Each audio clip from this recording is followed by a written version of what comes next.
ودعما للحملة العالمية التي انطلقت في 10 من تشرين الأول الجاري تحت شعار الحرية لعبد الله أوجلان الحل السياسي للقضية الكردية، خرج اليوم أهالي ناحية الدرباسية في مظاهرة حاشدة للتنديد بالعزلة المفروضة على القائد أبو، مؤكدين على تصعيد النضال حتى تحقيق حريته الجسدية. وانطلقت التظاهرة من دوار شهداء باتجاه مركز مؤتمر ستار في الناحية، ولدى وصولها إلى أمام مركز مؤتمر ستار ألقيت عدة كلمات في التظاهرة نددت بالمؤامرة الدولية التي طالت القائد عبد الله أوجلان، واستنكروا صمت منظمات حقوق الإنسان ومنظمة مناهضة التعذيب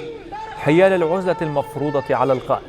وأكد المشاركون على مواصلة السير على نهج وفكر وفلسفة القائد عبد الله أوجلان حتى تحقيق حريته الجسدية.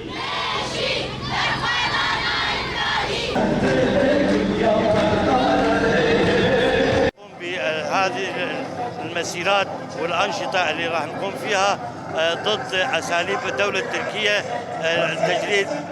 التجريد على القائد عبد الله أوجلان، قائد الإنسانية، قائد الأمة الديمقراطية. نقوم بهذه المسيرات والأنشطة لأجل رفع تجريد على القائد عبد الله أوجلان، ونحن بدورنا نصل صوتنا إلى حقوق الإنسان في الأمم المتحدة وحقوق الإنسان الأوروبية أن تقوم بدورها لا بد أن يقوم فيها، هو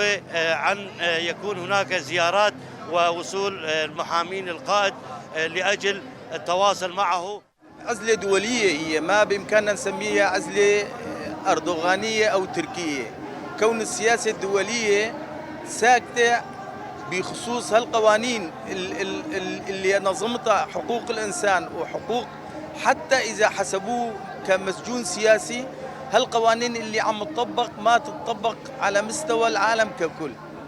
قانون تجريدي لعزلته من شعبه، كون الشعب متأثر بفلسفته، كون فلسفة الأمة الديمقراطية ما تعتبر فلسفة